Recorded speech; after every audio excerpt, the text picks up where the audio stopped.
mga kalikha, at ako nga pala si Madam B. Meron tayong project for today's video, so let's go! Ngayon, nagkakape lang ako and then mag-i-start na ako maya-maya. Gagamit tayo ng 2.5mm hook. Ayan, 2.5 yan, di lang nakikita.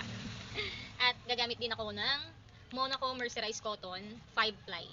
So medyo mahirap to kasi mas normally ang ginagamit ko ay itong milk cotton natin na 5-ply din siya.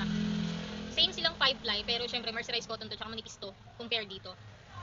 Medyo naninibago lang ako gumamit ng hook natin kasi 2.5 lang to. Sobrang nipis lang yan, ayan oh. Sobrang nipis lang yan. Sobrang nipis. So yun. Collect muna tayo ng mga flowers na ganito kasi ang kailangan natin ay almost 30 pieces. Let's go. So ang ginagawa ko sa kanya, meron tayong, hindi ako nagme-makeup pero bumibili ko ng eyeshadow para sa mga crochet natin. So gagamitan ko siya ng touch of green doon sa may bandang gitna niya. So let's go. Ayan, etong bandang gitna na to ang lalagyan natin ng touch of green. Kasi ang hirap kapag yarn din yung gagamitin ko. Medyo hindi siya akma. Mas maganda pa rin yung touch of green niya is eyeshadow yung ginagamit ko talaga. Ay ko sa inyo. Konting-konti lang din naman kasi huwag masyadong OA. Kasi sobrang green. Sobrang OA na. Ayan. Ayan na.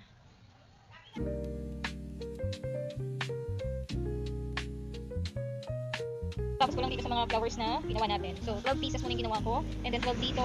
At 8 pieces na ng mga petals. So, kakaiba nga pala yan. Ayan. May petals pa akong ginawang iba. And then ito yung pinaka-flower talaga na mayroong nakapodcad. Ayan. 2 layers siya. And then this one is isa lang.